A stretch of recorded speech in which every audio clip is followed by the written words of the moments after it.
The sound hit me first. Cardboard scraping against metal, plastic rustling, low voices murmuring instructions. I stood frozen in the doorway watching three men in gray uniforms methodically emptying what had once been my office. One man balanced my Crystal Research Award, the one I'd received just last year for pioneering biological containment protocols, atop a pile of trash bags. "Careful with that," another worker cautioned. "It looks expensive." "Doesn't matter," replied a third, shoving my research binders into industrial-sized waste bags. "Everything goes." My knees nearly buckled. 6 weeks of radiation therapy had left me more fragile than I'd anticipated. I gripped the doorframe, my hospital wristband still intact from my final treatment that morning. "What's happening here?" The question escaped as barely more than a whisper. The workers startled, turning toward me with widening eyes. One dropped the binder he was holding. "Ma'am, we're just following orders," the nearest one said, avoiding my gaze. Heavy footsteps approached from behind. "Miriam, you weren't supposed to return until next Monday." Elias, the supervisor of environmental safety, appeared beside me, his expression flickering between surprise and something darker. "My doctor cleared me early." I watched as they continued dismantling 15 years of my professional life. My diplomas had been stripped from the walls. The cabinet where I'd stored research samples was emptied. My personal belongings, including the photo of my sister and me at the summit of Mount Rainier, were nowhere to be seen. "Where are my research files? The containment protocol drafts?" My voice strengthened with growing alarm. Elias shifted uncomfortably. "There's been a reorganization while you were away. Your position is being integrated into general operations." Integrated. The word felt like gravel in my mouth. "You should speak with HR. Vega can explain everything. I have a presentation to prepare for tomorrow." Without another word, he strode away, leaving me amid the dismantling of my career. 20 minutes later, I sat across from Vega, the head of human resources. She tapped at her tablet, not bothering to look up when I entered. "We needed the space," she said flatly, finally meeting my eyes. "The Biological Safety Committee is being restructured. Your position no longer exists as an independent entity. I built that department from nothing," I said, leaning forward. "I wrote the protocols that earned us Level 4 certification after the disaster at the sister facility." She slid a folder toward me. "Your contributions have been acknowledged in your severance package." "Severance?" The room seemed to tilt. "I'm being terminated." "Technically, your role has been absorbed. We're offering 6 months' salary, which is quite generous considering the circumstances." "What circumstances?" Vega's expression remained neutral. "The committee determined that maintaining a separate biological containment division wasn't cost-effective. The new integrated approach will streamline operations." I left her office in a daze, clutching the severance papers. Walking back through the research wing, I passed the main conference room where Elias stood before a projection screen, surrounded by nodding department heads. "Presenting my new containment protocols to the federal inspection team tomorrow." His voice drifted through the partially open door. "These innovative approaches will revolutionize how we handle potential outbreaks nationwide." I stopped breathing. Those were my protocols, my research, my life's work. For a decade, I developed those systems after the cross-contamination incident that killed 2 lab technicians at our sister facility. I'd testified before Congress. I'd rebuilt public trust in our institution when we nearly lost our accreditation. And now, while I recovered from cancer, they were erasing me. In the parking lot, I sat in my car watching staff carry more of my belongings to the dumpster. My hands trembled as I scrolled through my contacts. Not my lawyer, not the press. I needed someone with immediate impact. I called the direct line of Undersecretary Talia Winters, the woman whose brother had been one of those technicians who died. The woman who had personally recruited me to redesign the nation's lab safety standards.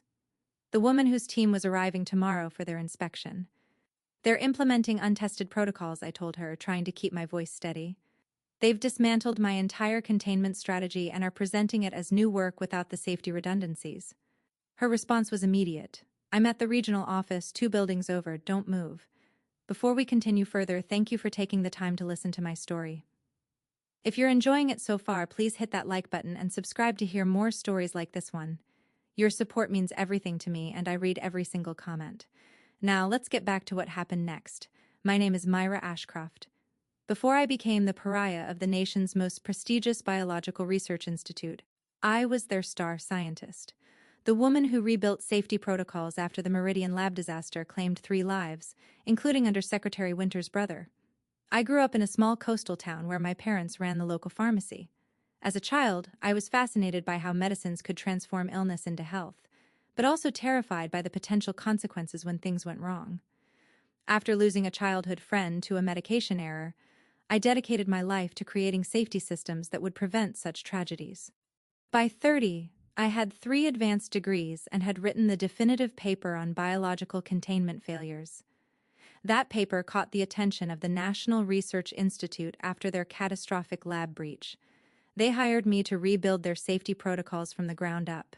For 12 years, I poured everything into my work. My marriage dissolved. You're married to your lab, Mirren, not to me. Holidays were spent perfecting containment strategies. Birthdays passed in clean rooms testing barrier integrity. I missed my sister's wedding to testify before a congressional committee about laboratory safety standards. The sacrifice seemed worth it.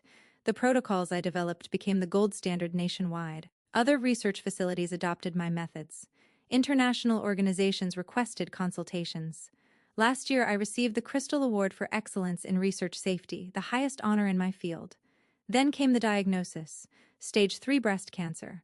Aggressive treatment plan. 6 weeks of radiation after surgery. Take all the time you need, Elias had assured me, squeezing my shoulder. Your job will be waiting. I believed him. I trusted him. Elias had been hired 6 months earlier to oversee environmental safety, a division separate from mine but with occasional overlap.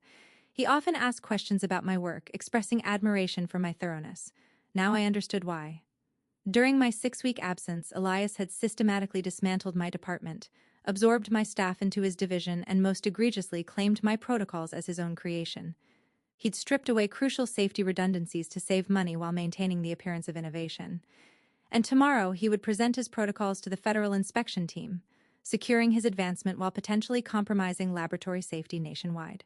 Within 40 minutes of my call, 3 government SUVs pulled into the Institute's parking lot. Under Secretary Winters emerged from the first vehicle, her tall figure commanding immediate attention from security personnel who rushed to intercept her. I watched from my car as she flashed her federal credentials. 2 more officials joined her along with what appeared to be a team of auditors carrying tablets and briefcases. My phone buzzed with a text from Talia. Come to the main conference room. By the time I arrived, the executive floor was in chaos. The institute director had been summoned. Department heads huddled in corners, whispering urgently. Elias stood by the presentation screen, his face ashen.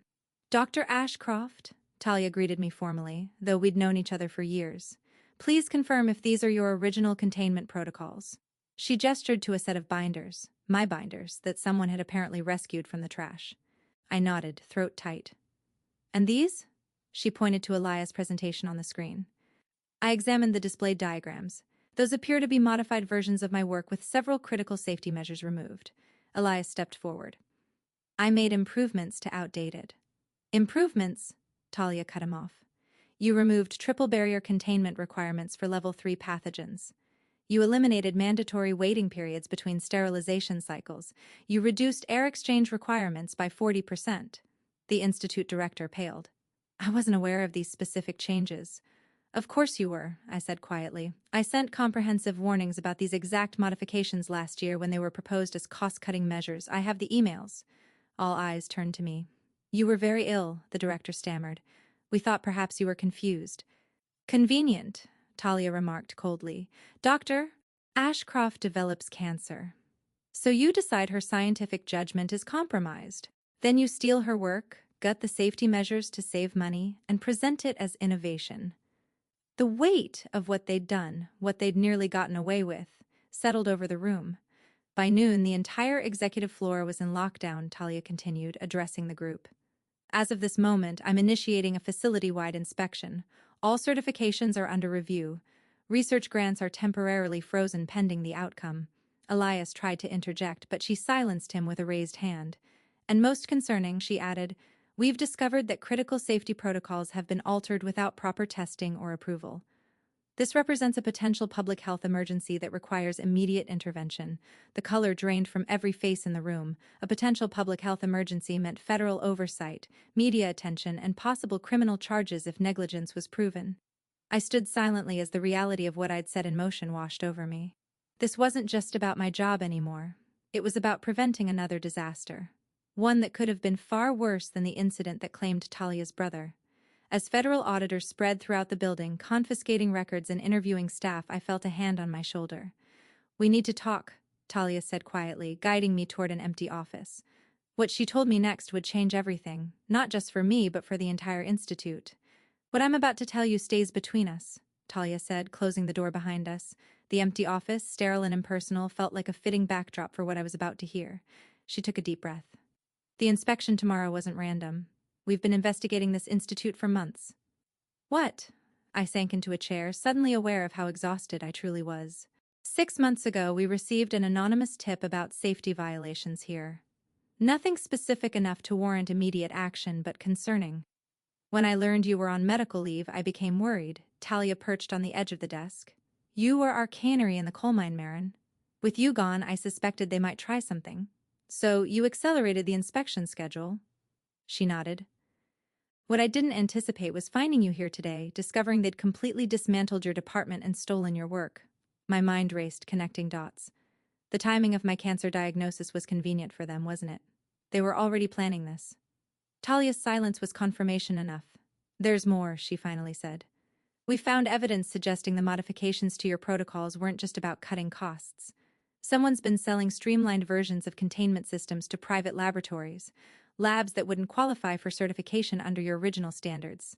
The implications hit me like a physical blow. They're monetizing watered-down safety protocols? That's beyond reckless. It's criminal, Talia corrected, and we need your help to prove it. For the first time since walking into my emptied office, I felt something other than devastation, a spark of purpose igniting in my chest. What do you need me to do? Talia outlined her plan. I would be reinstated as a special consultant to the investigation, given full access to all records and systems. Officially, the Institute would welcome my expertise in resolving the misunderstandings about protocol modifications. Unofficially, I would be gathering evidence against those responsible. They'll be watching you closely, Talia warned.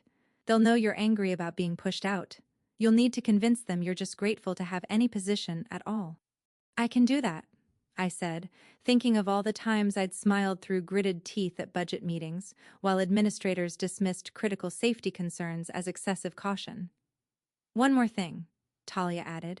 We believe someone very high up is involved. Be careful who you trust. The next morning, I arrived at the institute wearing my most professional outfit, one that hid how much weight I'd lost during treatment.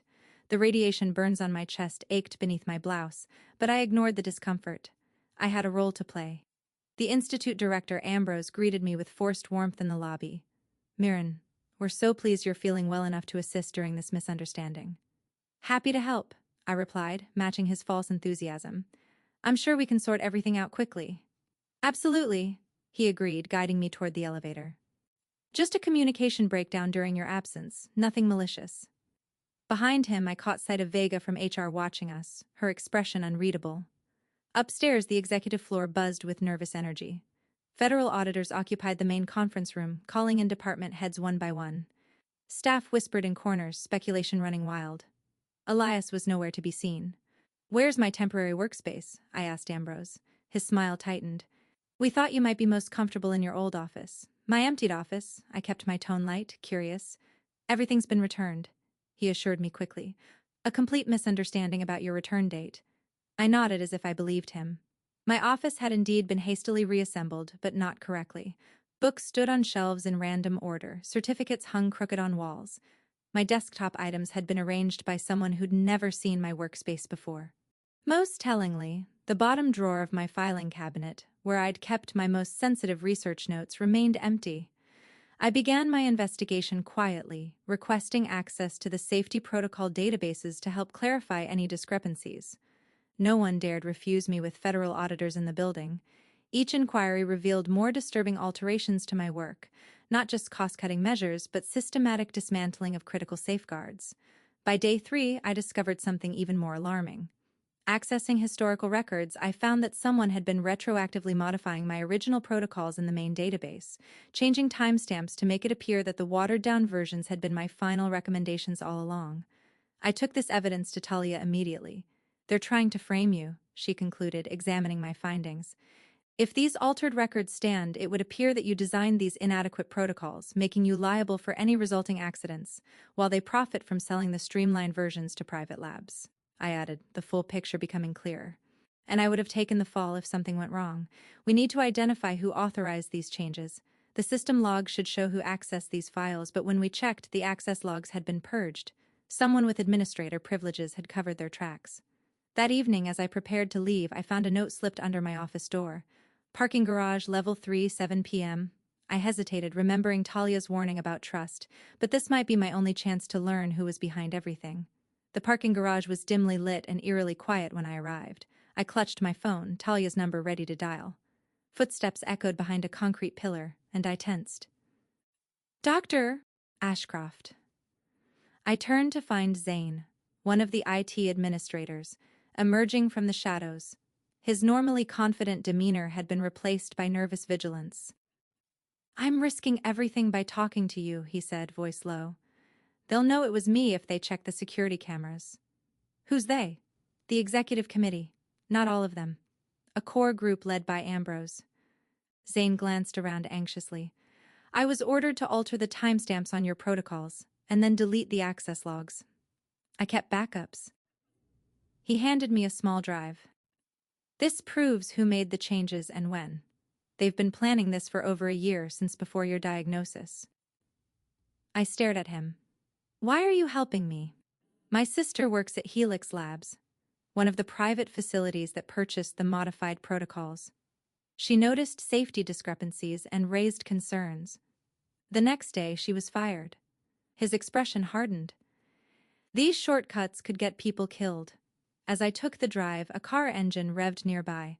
Headlights swept across us. Go, Zane urged. Different exits. They're watching. I hurried toward the stairs rather than the elevator. The drive clutched tightly in my hand. As I pushed through the stairwell door, I heard footsteps above me, descending rapidly. I froze, listening. Multiple people coming down fast. I turned and pushed through the door to level 2, moving quickly between parked cars. The elevator dinged across the garage. More people arriving. They knew about the drive. I slipped between 2 large vehicles, crouching low, and called Talia. Someone's after me in the parking garage, I whispered when she answered. I have evidence, but I'm trapped. Security team is 3 minutes out, she replied. Can you reach the main exit? I peered between the cars. 2 men in dark suits were surveying the garage, speaking into radios. The exit was beyond them. No, I breathed. They're blocking it. There's a service corridor on the south wall, Talia instructed. Maintenance access. Head there. I'm sending the building schematics to your phone. Staying low, I moved between vehicles toward the south wall. My heart pounded so loudly I feared they might hear it. The radiation fatigue I'd been fighting all week threatened to overwhelm me, but adrenaline kept me moving. I found the service door partially hidden behind a concrete pillar, locked. My phone vibrated with a text from Talia. 2357 hashtag. I punched in the code. The door clicked open, revealing a narrow maintenance passage. I slipped inside just as shouts erupted behind me. They'd spotted me. The corridor stretched ahead, dimly lit by emergency lights. I moved as quickly as my weakened body allowed, following the schematics on my phone. The passage would lead to the loading dock, where Talia's team would meet me. Behind me, the service door burst open. Footsteps thundered down the corridor. Stop. Security. I pushed harder, lungs burning. The drive clutched in my palm. The loading dock door appeared ahead. Freedom just beyond. As I reached for the handle, a hand gripped my shoulder, spinning me around. That's far enough, Dr. Ashcroft. Ambrose stood before me, flanked by 2 security guards and Vega from HR. His face, normally composed, twisted with barely controlled rage. You've become quite troublesome for someone who should be focused on recovery, he said, extending his hand. The drive, please. I backed against the door, the metal cold against my spine. You altered my safety protocols, you endangered lives to save money.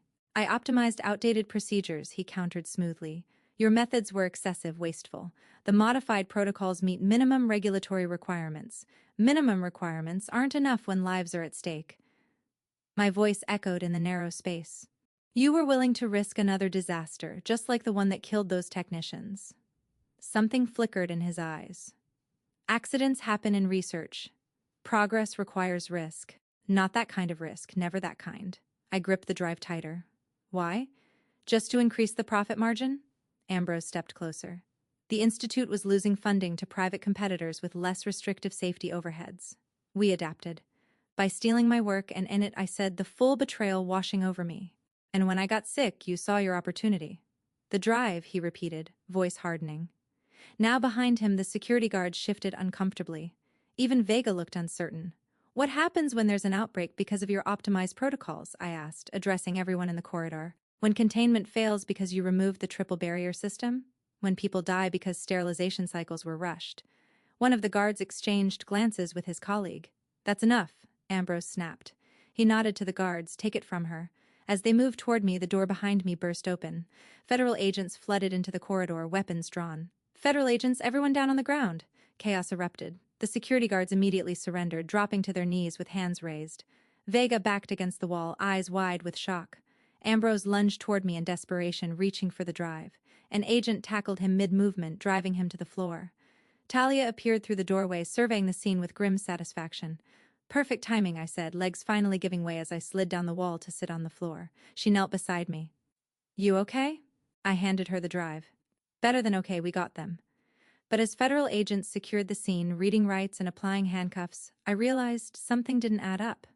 The elaborate scheme, the systematic dismantling of safety protocols, the attempt to frame me, it felt bigger than cost-cutting measures or competitive advantage.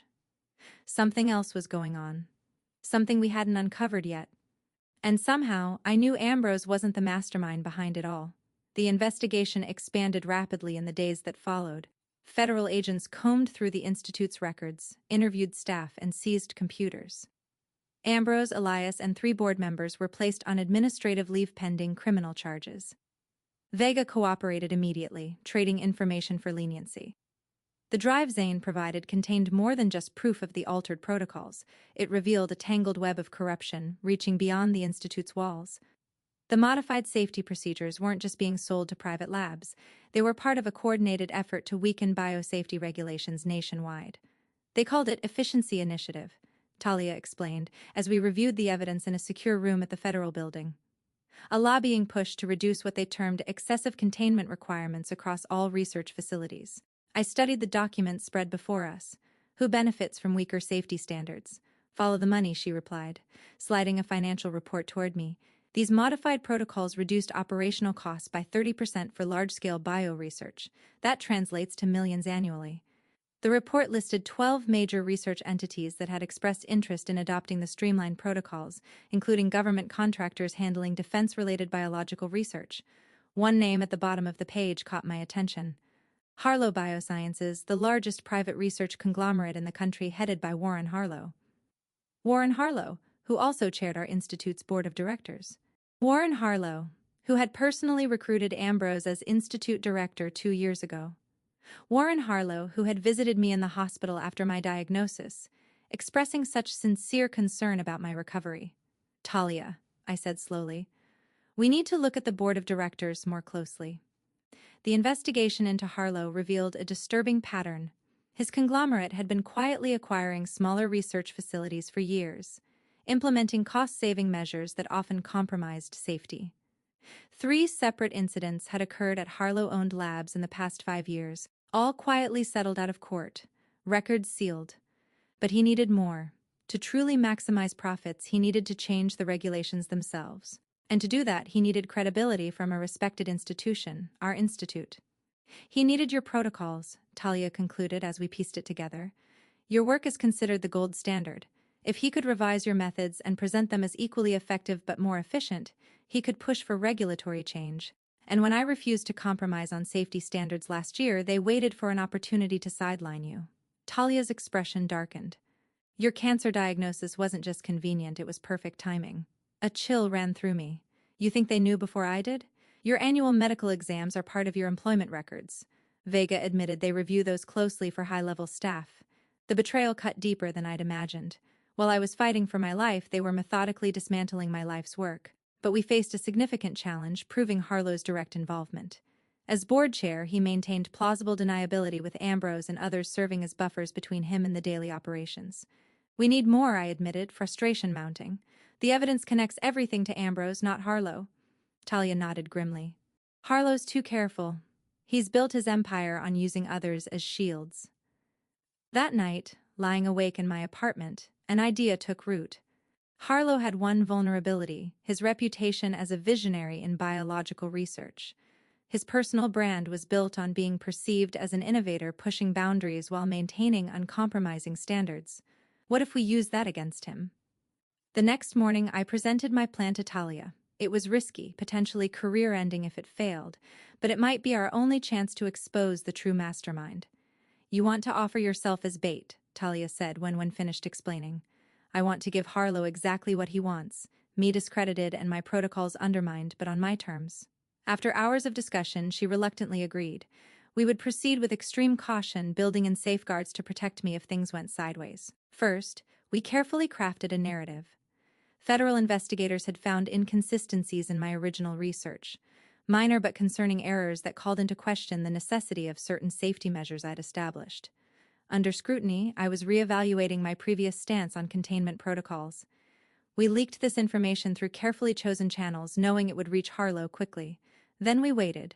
3 days later, I received a text message from an unknown number. "Breakfast tomorrow? The Grove, 8 a.m. W Phase 1 complete." The Grove was an exclusive restaurant catering to the city's elite. I arrived at 7:45 wearing a wireless microphone developed by Talia's technical team, undetectable by standard security scans. Federal agents positioned themselves throughout the restaurant as staff and patrons. Warren Harlow arrived precisely at 8, impeccably dressed and radiating confident authority. At 62, he maintained the vitality of a much younger man, a walking advertisement for the anti-aging research his companies conducted. "Mirren," he greeted me warmly, taking my hands in his. "You look well, I've been so concerned. Thank you for checking on me in the hospital," I replied, the words bitter on my tongue. That meant a lot. "Of course, we're family at the Institute." He gestured for me to sit. I was disturbed to hear about the recent unpleasantness. Ambrose's behavior was inexcusable. I played my part, appearing vulnerable and uncertain. Everything's happened so quickly: the federal investigation, the questions about my protocols. Harlow leaned forward, voice lowering conspiratorially. "Between us, I've had concerns about the sustainability of your containment standards for some time. Really?" I kept my expression neutral. "Brilliant work, obviously," he assured me. "Revolutionary, but perhaps overly cautious in today's research environment." "The standards were developed in response to the Meridian disaster," I reminded him. 3 people died. A tragedy, he agreed solemnly, but one that occurred under outdated systems. Your improvements prevent similar failures. "Certainly, but some elements may be redundant, costly without adding substantial protection." He was testing the waters, seeing if I was truly wavering. I gave him what he wanted: uncertainty. "The investigation has raised questions I hadn't considered," I admitted, looking down at my coffee. "Some of my insistence on triple barriers might have been emotional response rather than scientific necessity." Harlow's eyes gleamed. "Perfectly understandable given the circumstances under which you develop the protocols. Trauma can lead to overcompensation." Over the next hour, he skillfully maneuvered the conversation, positioning himself as my ally against overzealous federal investigators. He suggested forming a joint committee to refine containment standards, with me as the public face, lending my credibility to the revised protocols. "Think of the advancement we could unlock," he urged, painting a vision of scientific progress unburdened by excessive safety measures. "Your name would be associated with both the original standards and their evolution, a complete legacy." "What about Ambrose?" I asked. "And Elias?" Harlow waved dismissively. "Unfortunate casualties. They implemented changes without proper process. Our approach would be methodical, defensible." As breakfast concluded, Harlow made his offer, a position as Chief Safety Innovation Officer at Harlow Biosciences, double my previous salary, and prominent credit on all revised standards. "Sleep on it," he said, signing the check. "We could change the future of biological research together." I promised to consider it, and we parted ways, him confident he'd won, me knowing we'd captured every word. But the recording alone wasn't enough. We needed him to explicitly acknowledge knowing about the illegal modifications. For Phase 2, I needed to push harder. 2 days later, I requested another meeting, this time at his office. "I've reviewed your offer," I told him, sitting across from his expansive desk with its view of the city skyline. "But before I accept, I need to understand exactly what happened with my protocols while I was gone." Harlow studied me carefully. "How much do you know?" "I know Ambrose authorized changes that removed critical safety elements. I know Elias implemented them. What I don't know is who originated the concept." His expression remained neutral, but something flickered in his eyes. "Does it matter? We're discussing moving forward, not looking backward." "It matters to me," I insisted. "I need to know if this was Ambrose acting alone or part of a broader strategy." Harlow considered me for a long moment, then came to a decision. The efficiency initiative was my brainchild, he admitted, rising to pour himself a drink. 3 years in development. We identified key containment protocols that could be modified without catastrophic risk. Without catastrophic risk, I repeated, meaning some increased risk was acceptable. Calculated risk, he corrected smoothly. All research involves balancing safety against progress. Your standards, while admirable, tilted too far toward caution. So, you instructed Ambrose to implement these changes while I was undergoing cancer treatment? I kept my voice steady despite the rage burning inside me. Harlow sipped his drink. The timing was opportune. Yes, you were inflexible on certain points. We needed to demonstrate the viability of modified protocols without constant resistance. They stole my research. They scrubbed my name from my life's work. An unfortunate overstep, he conceded. Ambrose misunderstood my intentions. I wanted your work modified, not erased. Your name lends credibility we need. And there it was. The admission we needed, captured by the recording device hidden in my watch. He had knowingly authorized the illegal modification of established safety protocols, putting countless lives at risk for profit. But I wasn't finished. One last question, I said, reaching into my bag. Did you know about my cancer before I did? Harlow froze momentarily, then recovered. What do you mean? I removed a folder and placed it on his desk. My medical records from 6 months ago. My blood work showed early indicators that were flagged for follow-up. That follow-up was delayed by 2 months, long enough for the cancer to advance to stage 3. I've always wondered why. His face remained impassive, but a muscle twitched in his jaw. According to Vega from HR, you personally review medical reports for key personnel. You would have seen these results before I did. That's absurd, he dismissed. Why would I delay your diagnosis? Because you needed time, I said quietly. Time to position Elias, to prepare Ambrose, to set everything in motion before I became too ill to fight back. You can't prove that. I smiled then, the first genuine smile I'd managed in his presence. Actually, I can. Vega kept her own records, including your directives regarding my medical information. I stood, gathering my things. Federal agents are currently searching your home and office with warrants based on the evidence we've already collected. I imagine they'll find more. The color drained from his face as realization dawned. This entire conversation, said, has been recorded. Yes. I moved toward the door, just like our breakfast meeting. As if on cue, the door opened. Talia entered, followed by federal agents. Warren Harlow, she began formally. You're under arrest for conspiracy to commit fraud, reckless endangerment, and corporate espionage. I watched as they led him away, his empire crumbling around him. The man who had seen my illness as an opportunity, who had tried to erase me and corrupt my life's work, reduced to just another white-collar criminal being processed through the system.